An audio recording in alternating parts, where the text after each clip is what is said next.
please say the name of the film you'd like to see. I'm sorry, I didn't get that. Please repeat the name of the film you'd like to see. I'm sorry, there are no showtimes for in this theater. Easy. Got our tickets right here. Solo A Star Wars Story, 7 p.m. I can't order nachos on this thing. No.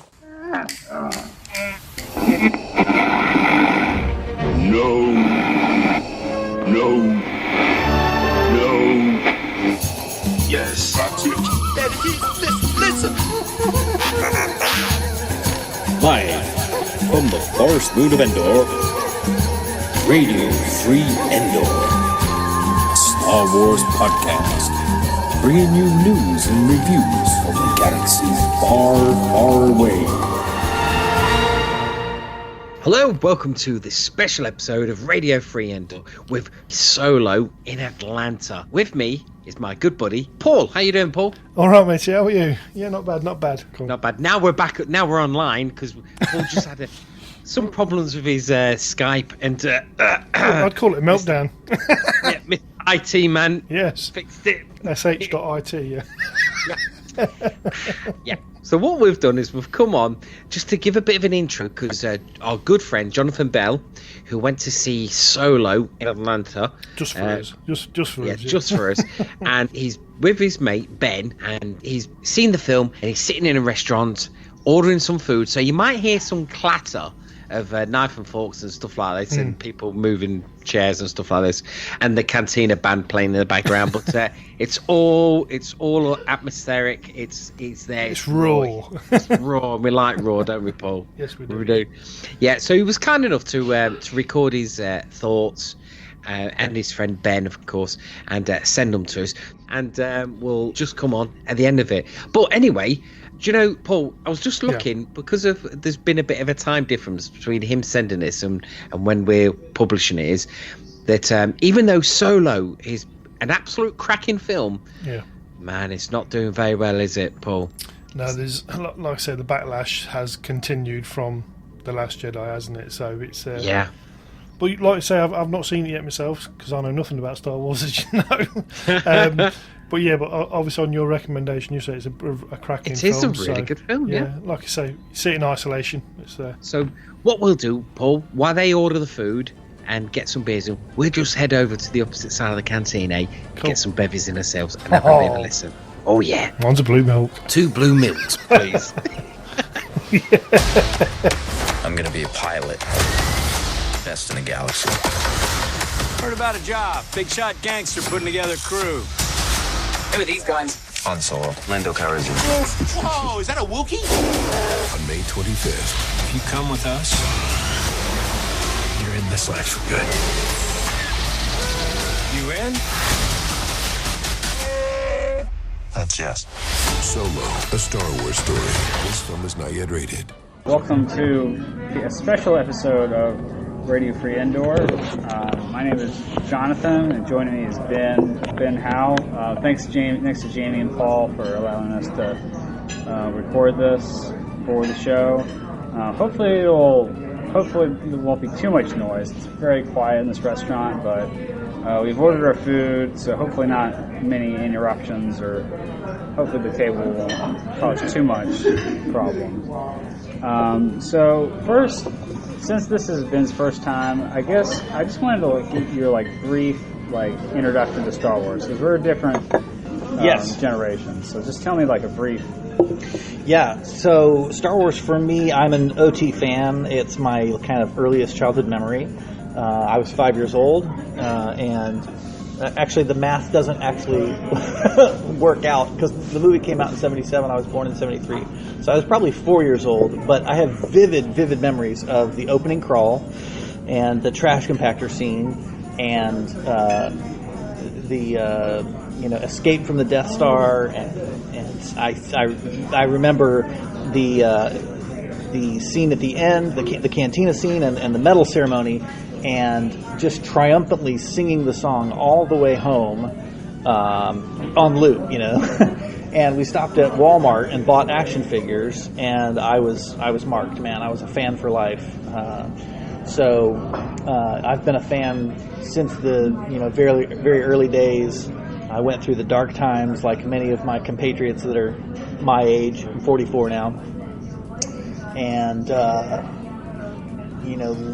loved the EU. I was in the 9th grade when Timothy Zahn wrote his first Heir to the Empire book, and I didn't get into it initially, but on my second time through, I loved it, and so that, and when I went off to college, I found a roommate that was really into Star Wars, and so we just got really feverish for it, and so that's kind of I drove. You were commenting about how long it took you to get here to this theater. Thank you for coming up to Sugarloaf Mills, by the way. But I drove 8 hours to go see The Phantom Menace with my college roommate because we were not living in the same state at the time, and so I'm a committed fan. Nice. I'm in it for life. Oh, good. I would say, if you were to quiz me about where I think I suppose it'll help people understand kind of who I am. Empire for me is a virtually perfect film, with A New Hope as a very close second. I'm a big fan of the new Disney era. I'm not a huge fan of the prequel trilogy, but I love the story. So where I have huge grace for the prequel trilogy, where I think it misses the mark in some places because the story is so good. So that's kind of where I land on Star Wars movies, rankings and things. I'm a big original trilogy fan, and I really like this new era that we're in. Very cool. So, we've had Force Awakens, Rogue One, Last Jedi, which is fairly polarized. Mm-hmm. Critics gave it a good positive review, but I guess with fans, it's still questionable. So here we kind of got something new, completely to cleanse the palate. 5 months out. So this was your second time. This was my first time. So you saw it with your wife last night. So I guess what's your and of course spoilers. Spoiler alert. Spoiler alert. We're going to talk about the movie. Yeah, a lot. So, what were your first impressions from coming out from your first? Yeah, I think. My approach to this one, I tried. I go media dark before a Star Wars movie comes out about 3 weeks in advance. So I think I went in pretty unspoiled. There were some huge fist pumping the air moments for me. And the first one was when she dropped the name Terrace Kasi. I don't know if this probably went over a lot of people's heads, but if you are my age and you played the Star Wars Masters of Terrace Kasi video game back on the original PlayStation, that was a deep pull. And I was like, man, that's fantastic. So thank you to whoever it is in the story group that said, you should call that Terrace Kasi. I was like, that was nice. Yeah, I think that kind of went over my head. I'm sure. Yeah. It could have been anything, but the fact that they said, well, there's this kind of, Star Wars martial arts that's really, nobody's ever talked about it. It wasn't even a very good video game. But so, general impressions, my approach coming in was cautiously optimistic. That's how I am about everything in the Disney era. I want it to be really, really, really good. I want it to be successful. I'm so glad that Disney bought Lucasfilm, because without that happening, we wouldn't be looking at new Star Wars movies every year. Right. And as I said, I'm in it, so keep them coming.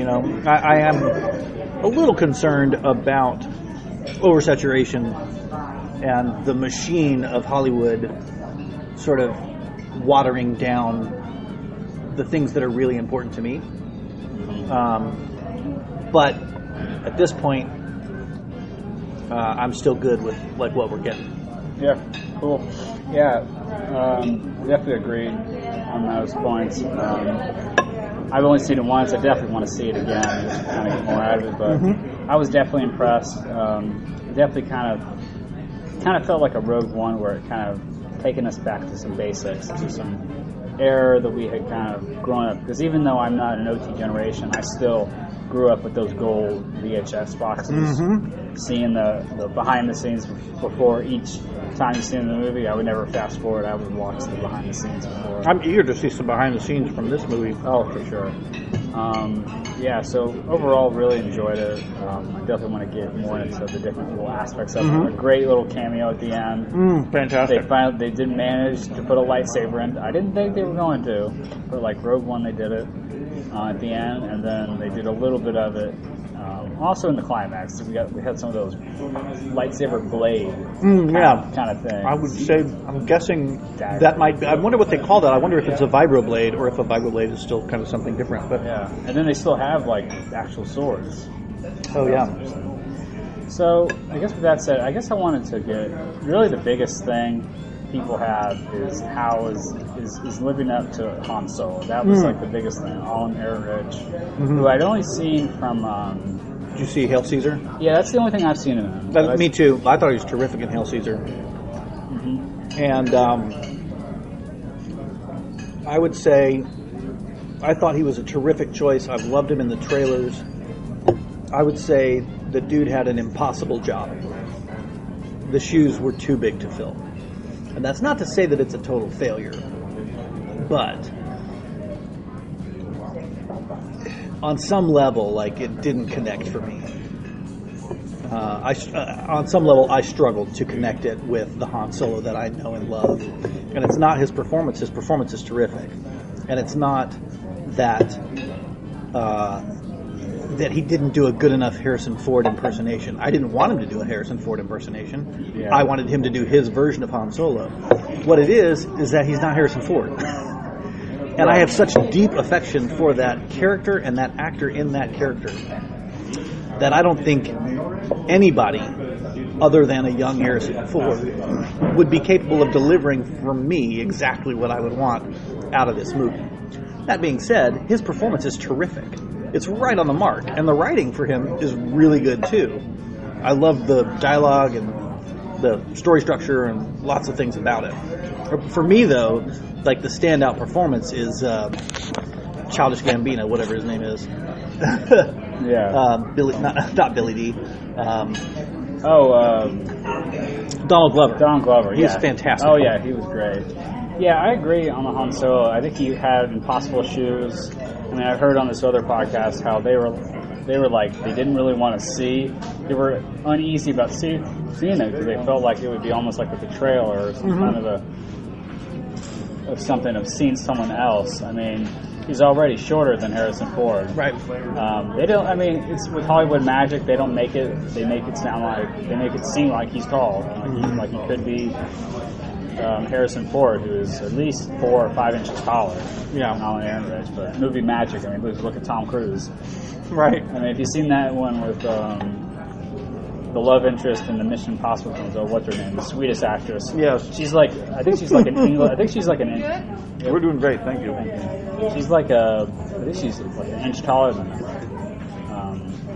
But it doesn't really show it. Same thing with the Hunger Games. Jennifer Lawrence was taller than what's his name. But they made it work. So yeah.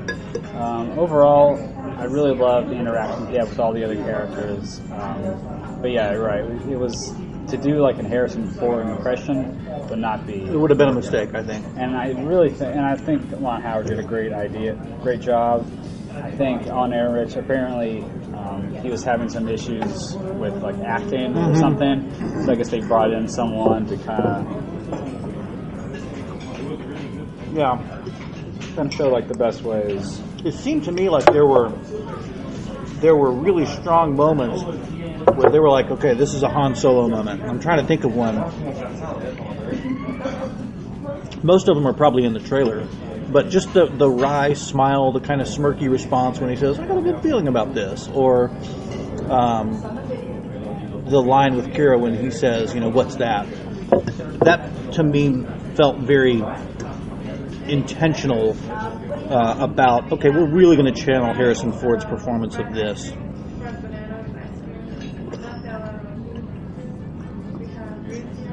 Great. Yeah, so, yeah, I think he really captures the feel, like the look also. Mm-hmm. You know, he really has that swag. By the end, he has his kind of, not the exact uniform, I don't think, but he does have something similar. Maybe he borrowed that from Lando's closet. Mm-hmm. I mean, if you saw this behind the scene, we showed Donald Glover as Lando. He was like showing around the Millennium Falcon. He was showing his cape room. I didn't see that. No, we got to see the cape room.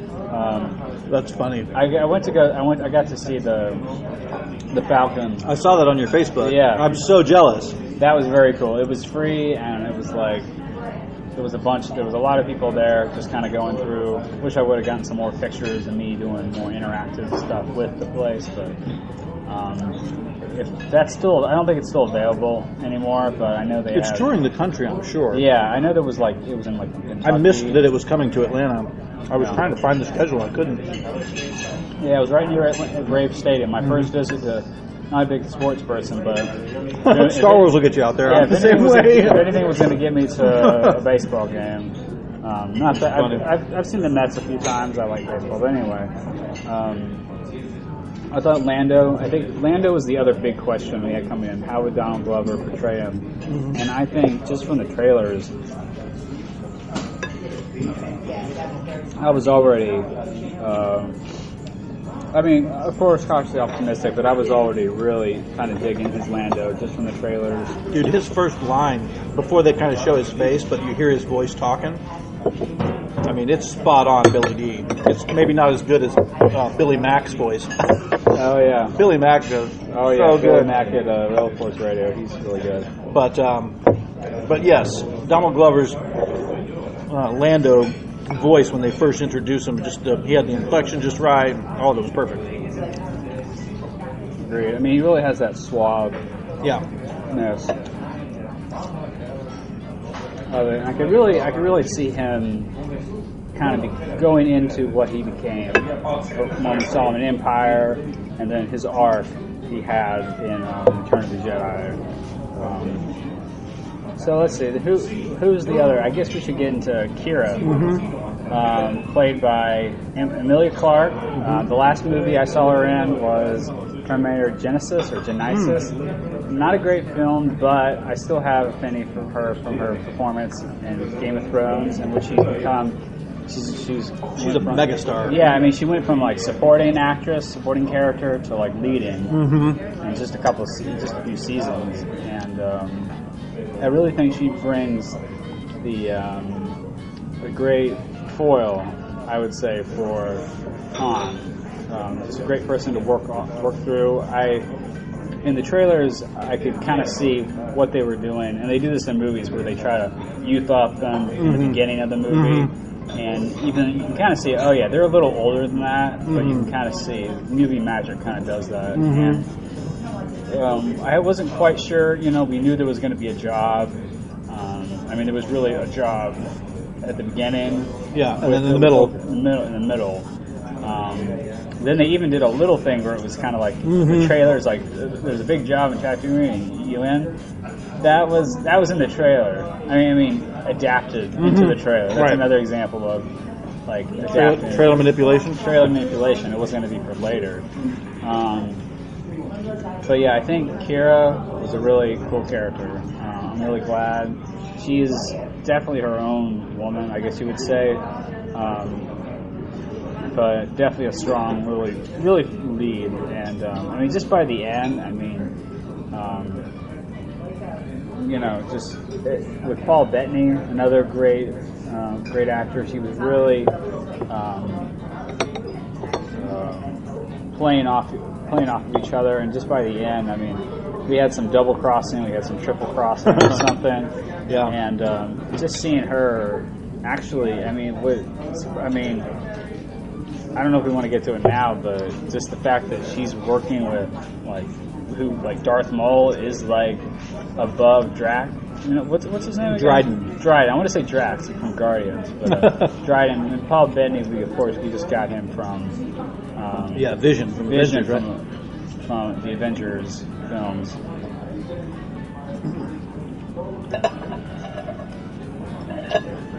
So what do you think? Do you think Kira, how is her as a character as far as what you saw in the trailers? First off, Emilia Clarke is a terrific actress, and I think it goes back to this like original point that I struggled with. The shoes are too big to fill, because she's functioning as a stand-in for Leia in this movie. I mean, we're going to compare her. There's even shot-for-shot like recreations of Han and Kira in the Falcon. The scene where they finally kiss in Empire is almost like shot-for-shot matched when they're in the cape room. And for me, it fell a little flat. Really? Yeah. I wouldn't say I hated it, but it just seemed a little derivative, I suppose. I see. Yeah. Okay. Yeah, I can kind of see it. I mean, I think you're right. It was really hard to fill. You can't miss the comparison to Leia, and everybody's rooting for Han to end up with Leia, and we know that that's the future. So, like, in many ways, a backstory movie for Han Solo is like, it's a little bit like the prequels. The prequels are so unique, but the stakes are so low because you know that Han Solo isn't going to die. Right. Like, in most movies, you don't think your hero is going to die, but in a movie like this, you literally know that Han has to survive, Chewie has to survive, everybody else is up for grabs. But even in Rogue One, you didn't know what the fate of the heroes was. I assumed that most of them were going to be dead by the end of the movie, but with a character like Han Solo, you know he's going to die. So she's holding the sword up to his chest at the end, and it's like, I'm not wondering how this is going to go, because even somebody who's not paying attention knows that he doesn't die here.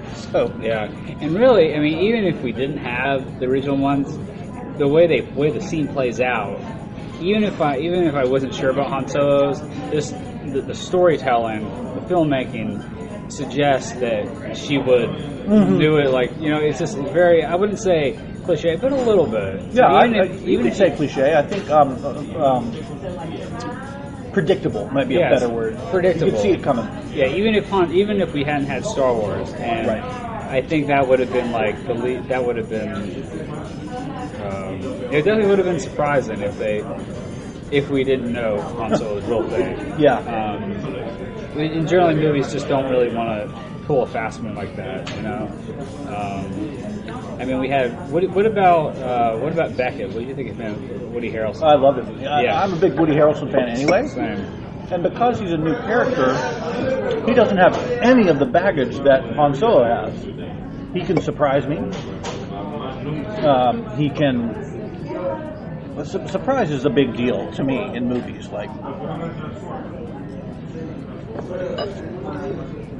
I assumed he would be dead by the first third of the movie. I didn't think he was going to make it out of Act 1.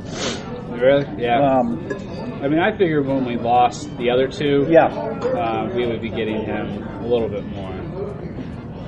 Jon Favreau, I had heard he was going to have a performance. I could not remember who it was that was doing that voice, and now you say it, I'm like, oh, that's it, perfect. Yep. Yeah. I'm so glad Favreau's involved in Star Wars. I have such admiration for him and his movies. Yeah. I mean, that first Iron Man movie is still so good. It's just still good. I still remember watching it. I mean, I've seen a lot of good Star Wars trailers, but that first Iron Man trailer still makes me wow. Speaking of trailers, I know you were saying before how you went to see Wing Commander to see the Phantom Menace trailer. I imagine if I had been your age at that time, then I definitely would have done it. Yeah. My mom's not gonna like, Mommy, will you take me to go see Wing Commander so we can see the trailer? I was working I was working retail, selling car stereos at the time, and one of our customers owned the local cinema, the multiplex or whatever. And he was a good customer. He had a lot of money and spent a lot of money with us, and he invited me, knowing I was a big Star Wars fan, he invited me to a private screening of the trailer as soon as they got the print, and it was like, oh, you're kidding me. So, yeah. Good stuff.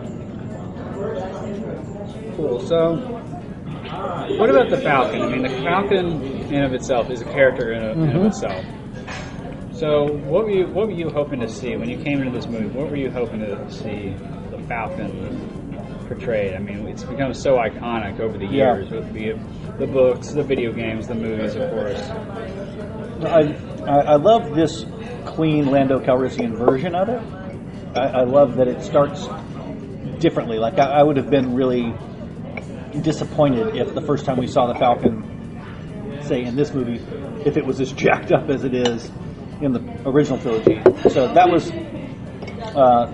a real positive for me. I gotta tell you though, the escape hatch thing bothers me, because in the last movie we established what an escape pod looks like from the Millennium Falcon, because Rey escapes from The Last Jedi in an escape pod, and it's this coffin-like thing that shoots out of the side. So if that thing on the front of the Millennium Falcon, Lando even called it out, he's like a mandible something escape hatch. Like, if that's an escape hatch, it just doesn't make sense. I would much rather that have been a cargo container. Well, I guess, same here. But I guess what I got is that all ships have a escape pod of some kind. And I guess I'm just guessing that all ships are going to have some kind of coffin kind of one. They might have something simpler, but maybe Lando installed something that's more akin to what we see in the original trilogy, the escape pod from the Tantive 4. Yeah, you're totally right, and I feel like, I can do the mental gymnastics to make it okay in my head canon, Yeah. But even in A New Hope, the Imperial officer comes up and he says to Darth Vader, "It might be a decoy, sir. Several of the life pods have been jettisoned." Well, that right there says that there are several life pod spaces. Yeah. And this is what did he call it? An escape hatch? So it's not a life pod. So at least they didn't call it a life pod. If they had called it a life pod, I'd have been angry, because that would just fly in the face of continuity. And I try not to be a continuity Nazi, but it bothered me that was an escape hatch. But and only because having it be the cargo container is a much better idea, I think. Yeah. I was a little surprised. And it even falls in line with Han jettisoning the cargo whenever it gets dicey. Of course that would be what he would do. Jettison the cargo. Anyway.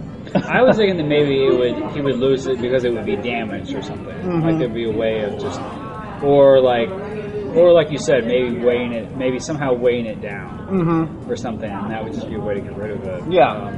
To make it faster without that thing, yeah. Yeah. Of course you're wearing a Millennium Falcon t-shirt right there. Very nice. I think it was also interesting that we kind of had, I figured we were going to have some kind of game where he would win the Millennium Falcon. But I wasn't quite sure that it was two different games. I mean, that makes sense. Mm-hmm. Now that I think of it, because one of them didn't, because the first game didn't have Chewie in it, but the second one did. Correct. Chewie was not at the table. Chewie was watching from a distance, I suppose, in the first game. Right.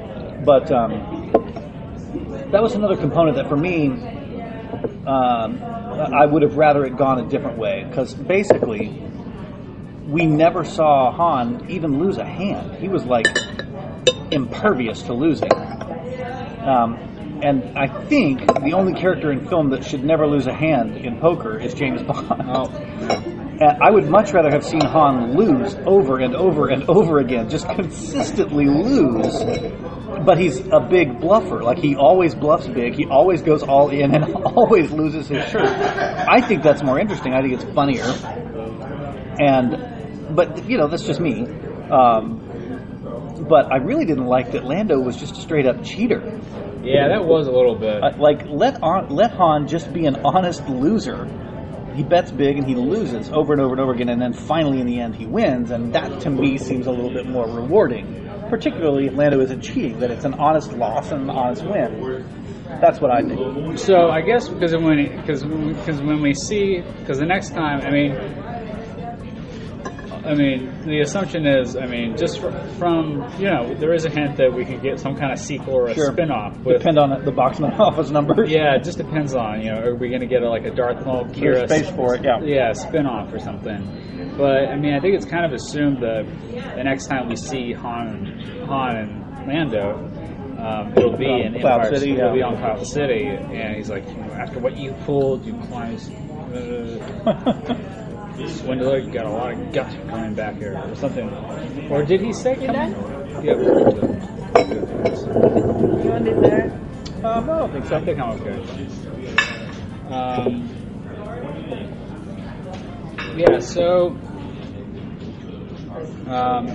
did he say coming back here in Empire Strikes Back? What does he say? You got a lot of nerve coming back. You got a lot of nerve showing up here after what you pulled. Oh, yeah, that's right. Okay. So, I guess in a way it was a little bit of a betrayal because he was promised 20%. Yeah. But, like anything, it's like, sorry, everything went wrong, so we weren't really able to get you to. And plus, and even the first time, he had to lie about... No, I guess we did. Yeah, we'll ask for this separate. Okay. Yeah, so what did you think about, how do you compare the relationship between Han and Lando with Empire and Jedi as well? Like the chemistry between the characters, the actors? Did they capture it? I think so. I think they captured what would be an early version of it. Do you know what I mean? Like, you don't want it to be an exact replica because the characters have to grow. It's like a lot of people will likely complain that Han Solo is too happy-go-lucky. He even has the line, I got a good feeling about this. Yeah. But I would argue that if you do dark and moody and grumpy Harrison Ford, that's just the same character. And characters aren't interesting if they're the same. Characters have to grow and change. So I like the approach of, let's make him optimistic. He has to learn to become the grumpy cynic that he is. Right. So, but I think they did a good job of, particularly in the script and the dialogue, but I think the performances too, of capturing that opening chemistry. It's an interesting idea for the way that those two met. I'm sure it's been covered in the EU, and probably, in the old EU, the Legend stuff. I probably would have been a big fan. I just can't remember it. Yeah, it was covered. I downloaded a couple. I'm looking at listening or reading a couple of the different Han Solo related books. Mm-hmm. So that's definitely something I want to do now because now I just want to see more Han Solo. Mm-hmm. I want to get more stories now that I've seen this. So what did you think about? We have L3, kind of the companion or whatever the droids, Lando. What did you think about L3? What were you kind of expecting coming in? Yeah, I didn't know exactly what to expect from L3, but I had listened to, what's it called, First Shot, Last Shot? It's a Han Solo novel that came out a month ago, and I listened to that on Audible. So I had listened to that Last Shot novel, so I had a little bit of heads up on who L3 was, and the relationship with Lando, and kind of the tension that they were trying to create. And I tell you, my favorite thing about L3 is that she's now the brains of the Millennium Falcon. I think that's terrific. Yeah. Because you get this quirky droid that it's a setup that pays off ultimately 40 years ago when the Millennium Falcon is so quirky. Now we understand why. Thank you. But I think L3 in particular is kind of a step too far in the systematic deconstruction of how special R2-D2 is. because you got R2-D2. But now they introduce. Let me see if I can do them in order. Like, was it? So you have R2 in Clone Wars, which is great. And I'm fine with R2 being this really, really, really special droid. He's unique in the Star Wars galaxy, but then Rebels has Chopper. Yeah. Well, Chopper's just like a sassy R2-D2. Very true. But he's got a lot of personality. And then you got K2SO, who's like a really unique, kind of sassy... I loved K2SO. He was one of my favorite characters in Rogue One. His death killed me. Like, for me, when K2 died, it was worse than when Jyn and Cassian died. It was like, man, they're killing K2. I love him. But for me, yes. Oh, such a good moment. But for me, L3 is like, really? We have another really special droid in the Star Wars galaxy? Like, every time they introduce a new really special droid that's never had its memory wiped, for example, so they can call it out specifically for L3, you diminish R2, in my opinion. And then we also have C-3PO. Who's got tons of personality. Yeah, a little different function. But I think it is interesting, the more we've gone by, before it was just like... And plus, special effects has allowed droids to do a lot more stuff than what we saw in the original trilogy. There was some speculation that L3 could actually, collapse down. I thought she was the droid that was giving him a drink at the beginning from the trailer. I thought, that's L3. She just, separates it and goes and serves him a drink, but I guess not. Yeah, because there is, in the Knights of the Republic, there is, a droid. The droid you have has, the same dome, same circular you're thing. Right. It's a droid that's just like an astromech type kind of droid. But I was thinking that maybe it somehow went down, like it collapsed into something that looked like that, or something. So I think, I think you're right. And then when in the original, I guess in New Hope, C-3PO tells when Solo says, hook the professor up to the computer. I'm guessing I don't know where your computer got its, whatever, but it has a very strange... Yeah, so I'm really glad, and I think that was something really cool that they... It's the most peculiar dialect. Well, now we know what L3, sassy Millennium Falcon. And I wasn't quite sure if they were going to somehow save the droid to, finding other parts or something, but... I'm really glad at what they did, and I think that's definitely one reason Lando misses the Falcon. Yeah. I think it is funny that it's like, Han he gets this clean looking ship, the Millennium Falcon, messes it all up. He immediately destroys it. And then by New Hope, it's all much more older. It's not pristine. And Lando, but he's still worried about it, getting a scratch. Don't worry. Ship. Yeah. But then Solo's like, it won't get a scratch. Yeah. And I really like seeing almost Solo's he's very doing crazy kind of stuff. Just going. I like that they did a callback. They did set it up where he tried to go through the alley and he yes. He tried to go straight in, but he wasn't able to do that. Yeah, that was a terrific laugh for me when it stopped right at the end of the line. Yeah, so a great moment. Yeah, and I think, and then it was a kind of a great callback saying, it didn't work last time. Yeah. And what amazes me is in this movie, as well as the original trilogy, and even The Force Awakens, just having this big ship. Being able to maneuver it through these cracks and such. Even Lando was able to do it. I think Lando had to do it when he was going into the Death Star too. That was super. Yeah, lost the radar dish, but made it through. And it just. So what about? Let's get into the music a little bit. Okay. Yeah. We had a callback to the TIE fighters attacking.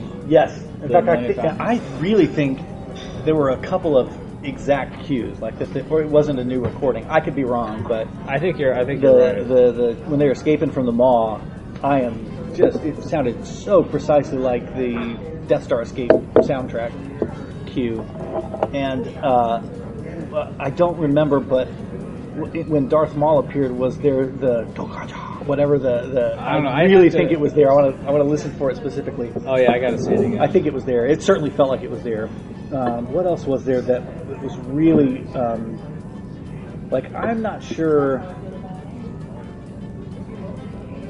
I would say generally I loved the music.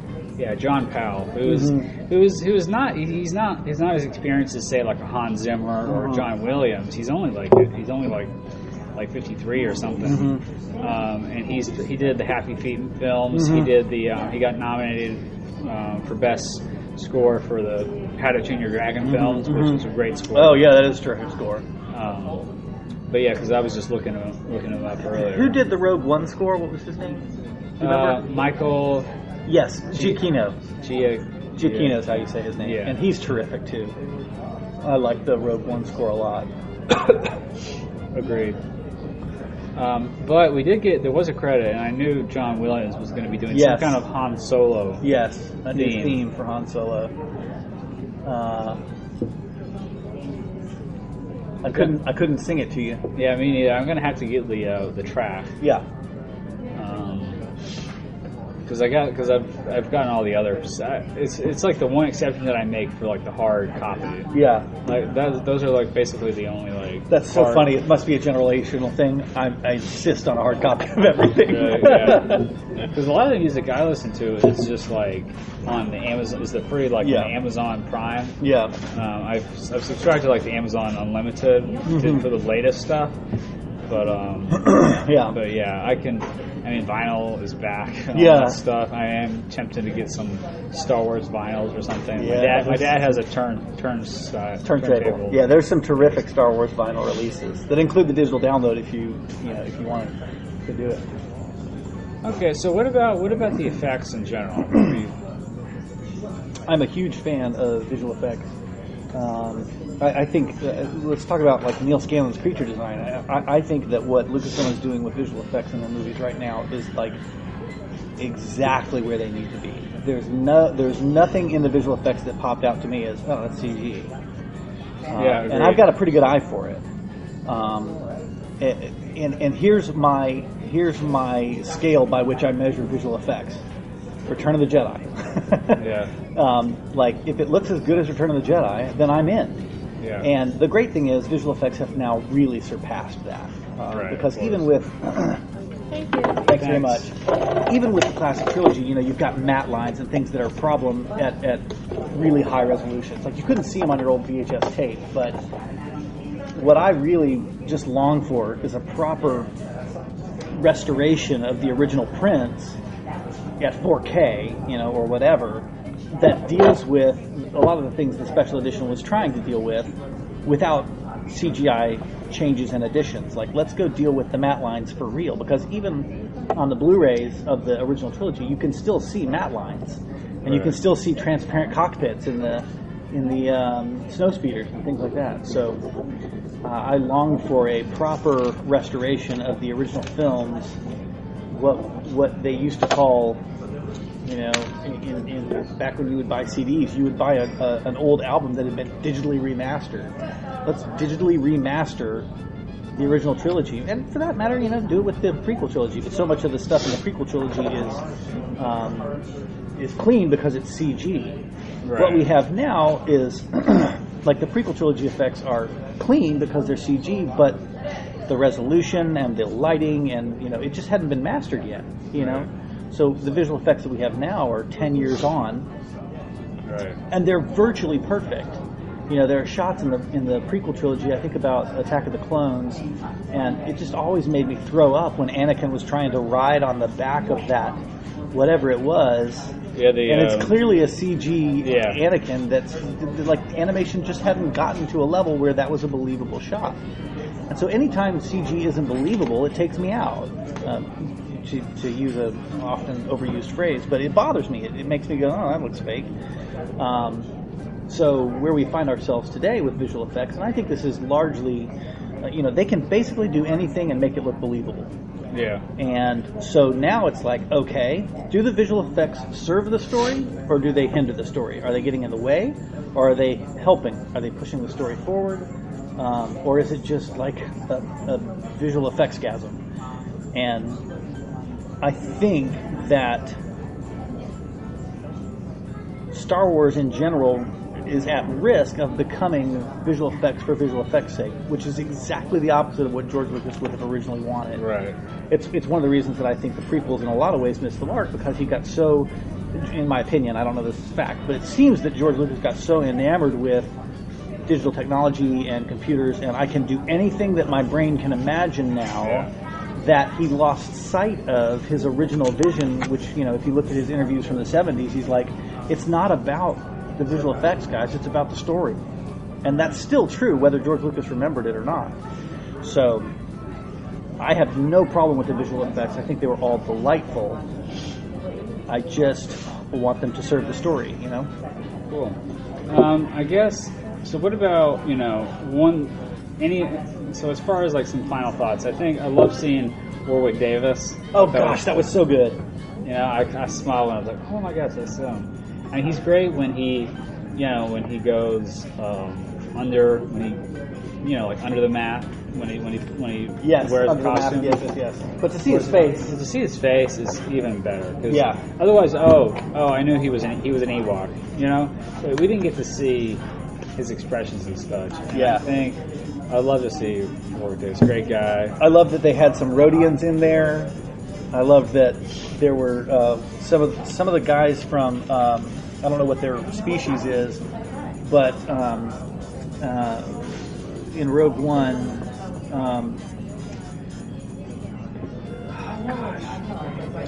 they go to Jeddah, and who's the guy that they meet on Jeddah? I can't even think of the actor's name. Bogullet. I'm drawing a blank. Your audience is yelling at me right now. It's this.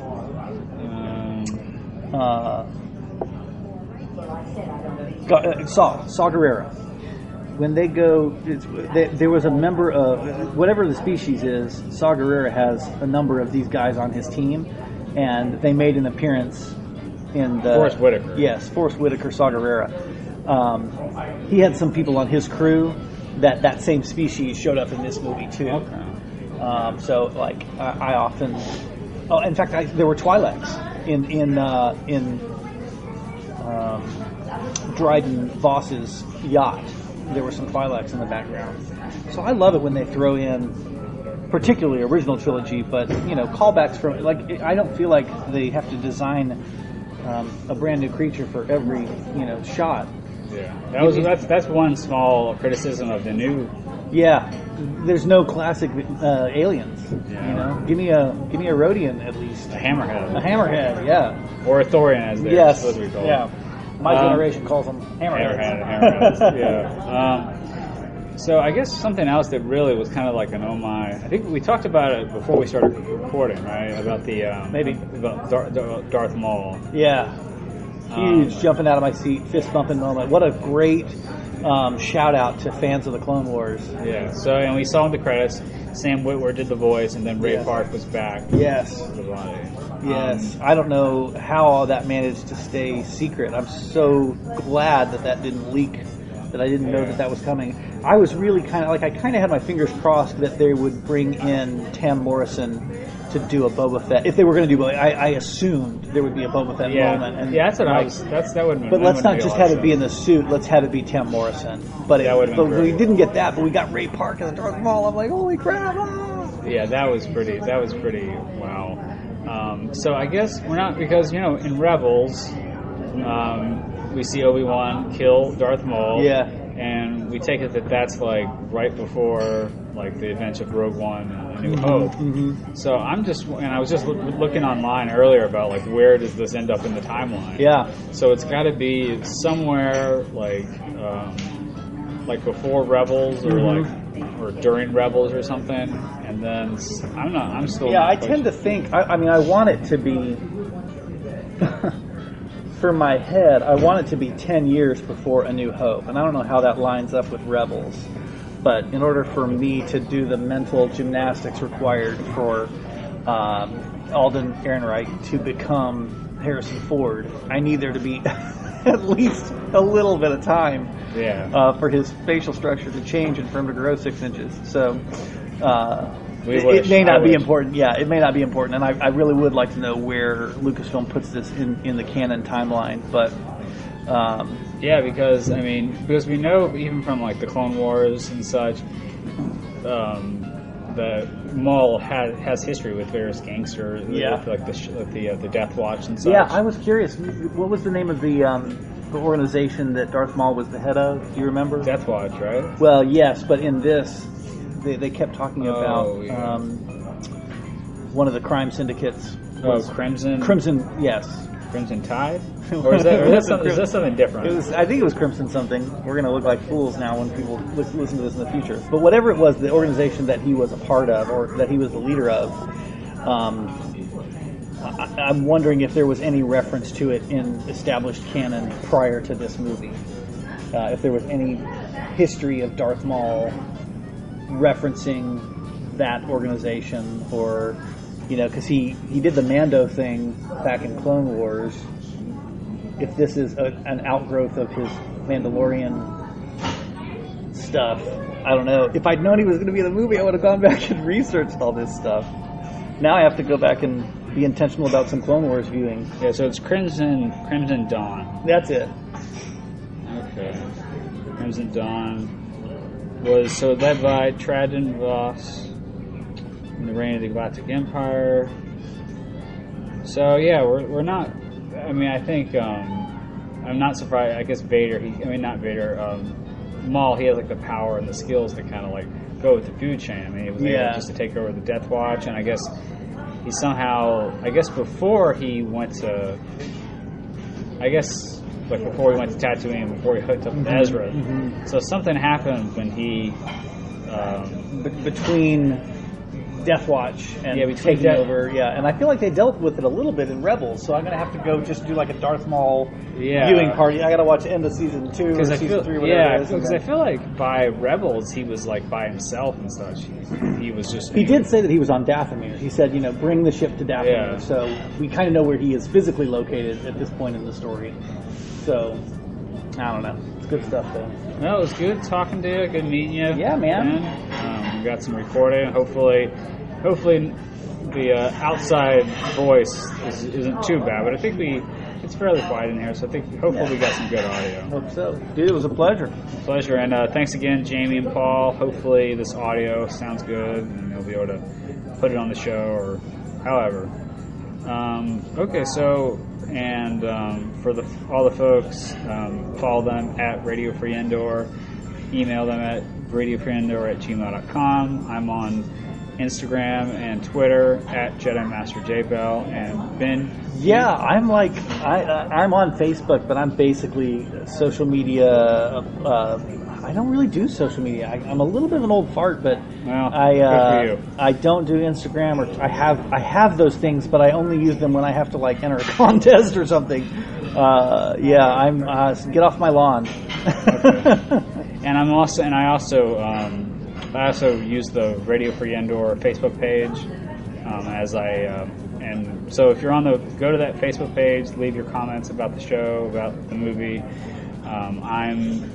I usually sign my name at the end, so that's the other place you can look for me. If you want to talk to me on Facebook, just communicate there, and either me or Jamie will reach out to you about any thoughts and stuff you have. So for Ben, I'm Jonathan. Thanks for listening to Radio Free Endor. Well, that was a fantastic little chat while they ordered their food. Big special thanks to Jonathan and to his mate Ben. They obviously really enjoyed the Star Wars film. Cool. I'm yet to enjoy it, so yeah, I will catch it. No doubt, Paul. Don't look at the internet, that's for sure. But you can't help it, man. There's spoilers all everywhere. Yeah, but it's a cracking film. It's a cracking film. Anyway, just moving on. Because this is a special episode, it's not a numbered one. Yeah. It's because it's a special episode. We've got coming up, hopefully in the next about a week or so from when this gets posted. But I've got a date with Paul Bateman. Yeah, Paul Bateman. He's coming on. I've already had a bit of a pre-chat with him, and it was a really good chat actually. I was just chewing the wind, just chewing the wind. Chewing the wind. No, do you want to rephrase that? No, we were just chewing the fat. That's what we were doing. We just sat here. It was kind of relaxed setting. We had candlelight and had some nice seafood.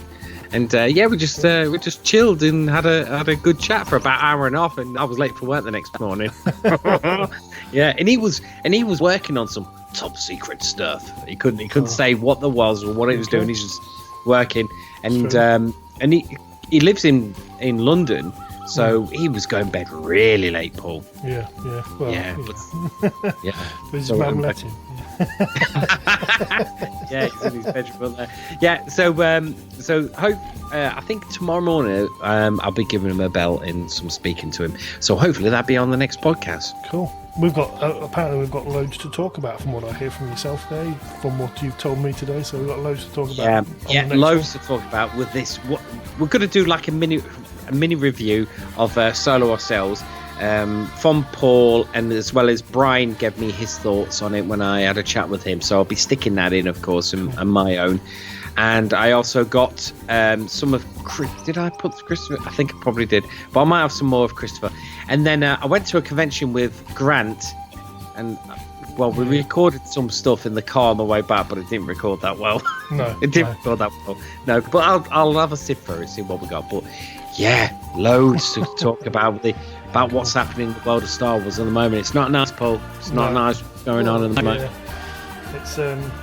It's a tough time for it. Let's put it that way. Yes, it's a tough time. And that's it. Well, obviously, like yourself, you hope it does get better. And from this last film, Anyway, so remember, you can show your love for this podcast with an official Radio Free Endor t-shirt available at TeePublic. Anyway, so you can find me at Jamie_R_Burns, and you can find Paul at CutandRun22 on Twitter. That's CUTNRUN22. And our email is radiofreeendor@gmail.com, and we are part of the Southgate Media Group. And so we'll say goodbye. Goodbye. See you later. Bye-bye.